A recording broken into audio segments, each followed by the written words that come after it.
Hello guys, स्वागत है आप सभी का शिव ओम क्लासेस की ऑनलाइन प्लेटफॉर्म में। अगर आपको अपनी क्लास का कंप्लीट स्टडी मटेरियल चाहिए, जैसे notes, videos, model paper, NCERT solutions, MCQ test, previous year के पेपर, जिस भी चीज़ की आपको ज़रूरत पड़ती है क्लास के अंदर, वो सभी चीज़ें चाहिए और वो भी बिल्कुल फ्री के अंदर चाहिए, तो अभी प्ले स्टोर पर जाइए और शिव ओम क्लासेस नाम से हमारी जो ऐप है वो डाउनलोड कर लीजिए। या फिर आप क्या कर सकते हैं, ये हमारा व्हाट्सअप नंबर है 8696608541, 86 660 85 41। इस पर आप हमारे को अपनी क्लास और सब्जेक्ट दोनों लिखकर व्हाट्सएप पे मैसेज कर सकते हैं, ताकि हम आपकी क्लास के नोट्स वगैरह भेज सकें। और ये सभी चीज़ें हम फ्री के अंदर भेज देंगे। तो व्हाट्सएप पे मैसेज इस नंबर पे कर दीजिए, या फिर शिव ओम क्लासेस नाम से हमारी जो ऐप है वो डाउनलोड कर लीजिए।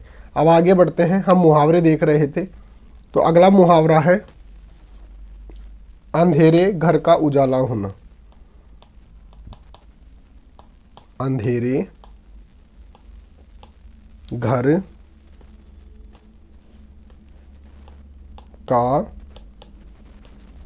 उजाला होना। तो अंधेरे घर का उजाला होना मुहावरे का अर्थ और वाक्य के अंदर प्रयोग किस प्रकार से कर सकते हैं वो हमारे को देखना है। तो अंधेरे घर का उजाला होना मुहावरे का अर्थ होता है घर में एकमात्र पुत्र होना,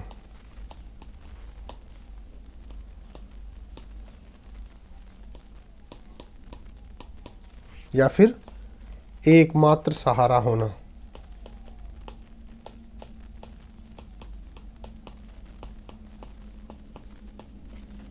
अब सर ये तो हो गया इसका अर्थ। अब वाक्य के अंदर प्रयोग किस प्रकार से कर सकते हैं?